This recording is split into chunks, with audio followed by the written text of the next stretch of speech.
going to give a bit of context to the project first, and then I'll talk about the content. You see, I'm not remembering. It was a long day. Let's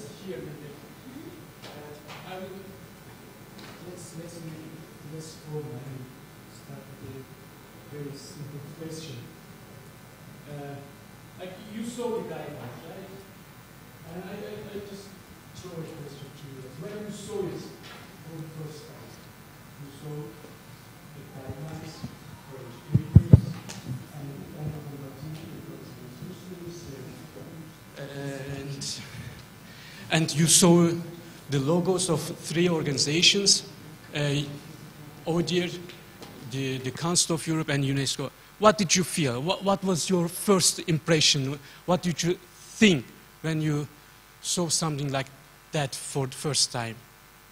Any ideas? Yeah, go ahead. I saw for me it was a good news because I saw the partnership of the grassroots and the official institution, and then it was a very interesting project. Okay. Any other comments? Yes? For me, actually, I saw something different, and I saw, if I'm really honest, a big grey document from Europe, and I immediately thought, God, how am I going to make this a working document, and how am I going to make this something that I can bring back to informal educators that can be digested and used? So I saw a challenge, actually, in making this something that wasn't grey in lots of ways. Indeed, thank you. Any other comments? Yeah. Actually, yes, it was really, even in the beginning, it was a big challenge. Maybe you remember what Rui was mentioning in his opening, the challenge of addressing the phenomenon, even the using the term Islamophobia. This was also valid for us when we started the idea of developing such a tool. And actually, in the beginning, there was a pressure, even from within our organizations, not to deal with this issue so directly. And the first project, actually, when I inherited, was not a guidelines on Islamophobia or intolerance against Muslims, but on Muslims. Something to draft something on Muslims in Europe, to explain who those Muslims are. And we said, no, we were not going to do that, because Muslims were not the problem. The problem was Islamophobia, and we wanted to do something on Islamophobia. And that was a challenge. A lot of officials, even in those organizations, didn't feel so much comfortable about the issue, because it was so sensitive, and also it was new. It was not a concept, a phenomenon well defined as anti-Semitism or racism, new, and at that time it was politically very sensitive. So it was difficult to get also the political willing, buying. So it took quite a lot of negotiation, but we were persistent. We said that, okay, we are not going to deal with Muslims, we are going to deal with Islamophobia, because we didn't want to be this part of this denial of the problem. So we said that, no, we are not going to be another brick on the wall. We would try to actually dig a hole in this wall. That's how we started. And when you look at, just as a background information, when you look at this document, you should see this only as a starting point. And as you mentioned, now the real work is starting. How to put these general principles, approaches, and strategies suggested in these guidelines into practice. And now your role comes up, and your experience, you have a lot of experience and knowledge, and then you can bring this and this work together with this work. I think more instruments, more practical instruments will come up. So I think this information would be very useful, and I will now give the floor Jasmine to give a little bit more information on the substance, and then we will start getting inputs from you. I'm going to sit if that's okay. I'm still jet lagged, so I'll claim that as my excuse for sitting today. Thank you to Tankut for providing some of that context. I think it's very important. It was fascinating for me to be coming on this project and seeing what it takes to move something like this through an intergovernmental process where there's many, many stakeholders and, in fact, many, many changes that went into this document after it was first produced. You know, to Kate's point about the big grade document, I think that we had a lot of debates about even the presentation of the guidelines. So you had people who were educators who really wanted something that was user-friendly and a little more something teachers would pick up in the staff room and want to look at, or that youth would want to use, and so on. But, you know, with many stakeholders involved at different levels of grassroots organizations, government, and so on, it's a negotiated process, and it isn't always what everyone involved might have imagined it to be, so here we are.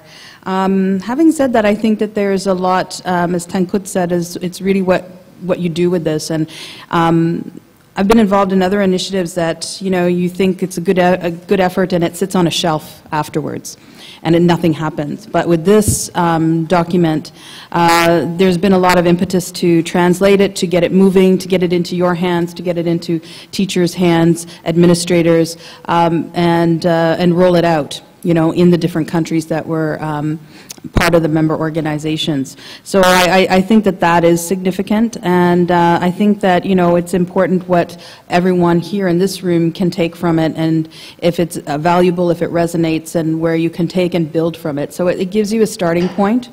The audience for this was educators and administrators and people involved in education, you know, around schooling, but I think that there's a whole notion of public pedagogy and the public forms of education that are out there in informal spaces, in everything that's been going on here, and in the work that you do if you're advocates or youth organizers. There's an aspect of what you're doing that is a form of public pedagogy, and I think it's important to reflect on what you might take from this. So I see this in a way as a sort of a toolkit, and we're thinking about those teachers and those educators and people who may not be as informed or as enlightened about these issues as many of you around this table are. And so that is a starting point. We're not all at the same place. There's multiple entry points into understanding this phenomenon.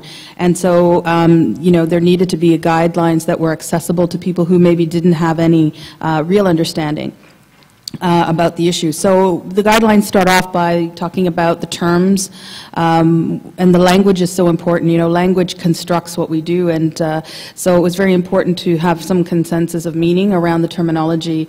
And then understanding the manifestations, which is what I spoke to a bit yesterday, laying it out there, unpacking what is Islamophobia, what does it look like in schools, and what are resources that teachers or educators more broadly involved in public forms of pedagogy can be part of their toolkit. Because in some cases there's a political will among educators to want to do something, but the resources aren't there. And so I think what is very helpful in these guidelines are some case studies, some examples, but also lists of resources that are web accessible that people can find and then use those. And they come from different countries, different examples, so you do get a transnational context of the kind of work that's already being done. And, you know, it's an invitation, right? It isn't a prescriptive set of guidelines. It's an invitation to look at what's offered, to build on it, to adapt it to your context, and to see where you can take it forward so it becomes not a static sort of, you know, set of guidelines that are being dictated from above or from a handful of so-called experts, but rather, you know, a gathering of some collective wisdom of people who are stakeholders, who are educators, who are committed to social justice and to combating Islamophobia, and sharing some of those resources and strategies and ideas and frameworks of understanding, and seeing where that can move forward. And I'm pleased to see the movements that have already happened learned from the work that Tankud and others have done, the collaboration with UNESCO and Council of Europe has given it a lot of legitimacy. People are talking about it. It's getting out there. And I think what's most exciting for me is to see those of you who are frontline grassroots workers and seeing where you can take it. So again, it's not prescriptive. It's about what you can draw from it.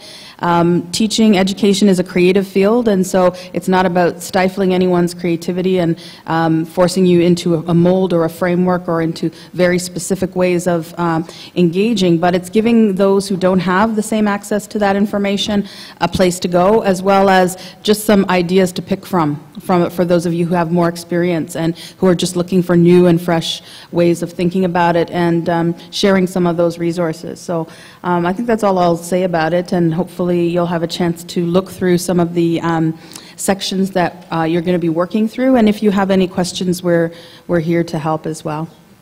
Thank you.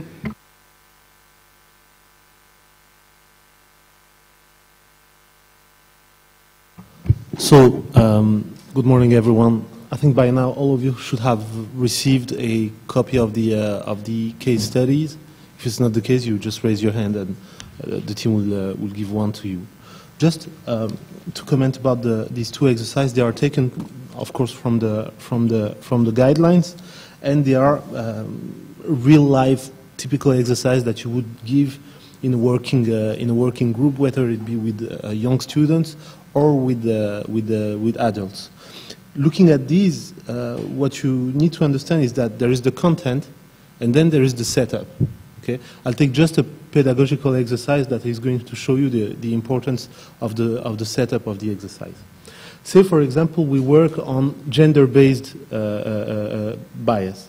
Okay, and we know that some people hold the idea that women are not very capable of doing this type of exercise, and men are not very capable of doing that type of exercise. And so a team of researchers has produced an exercise and a setup that is going to expose this bias first, and then deconstruct the bias. So what they did is that they put together a geometrical figure, a complex figure, and the drawing was exactly the same. And they separated the testing group between men and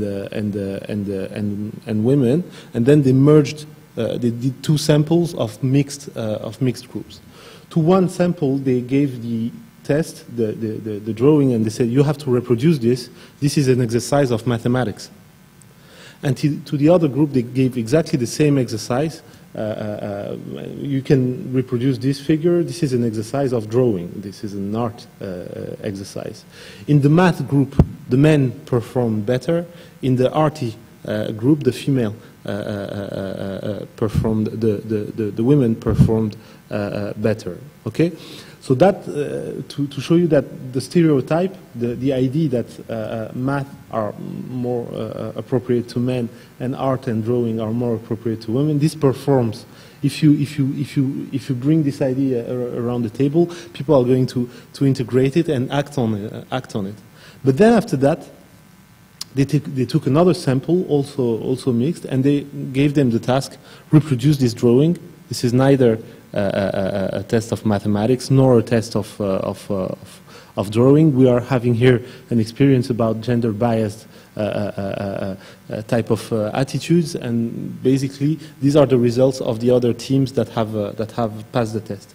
And then, when you educate people on the stereotype, they perform exactly the same, and they have better results than without instruction on gender bias, and they have equal access in terms of capacity. So you see here typically an example of the content is I think relevant, but the setup and the remarks and the instructions around it are equally as important.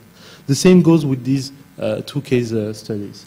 In the first one, it's about exploring the recurring stereotypes in public discourse about Muslims, and you'll see that for each case study, you have the description of the study, and then you have questions you have to answer. So you will have around 30 minutes to do this. You choose one, case study 1 or case study 2, okay? And then on a white paper on the side, please take the time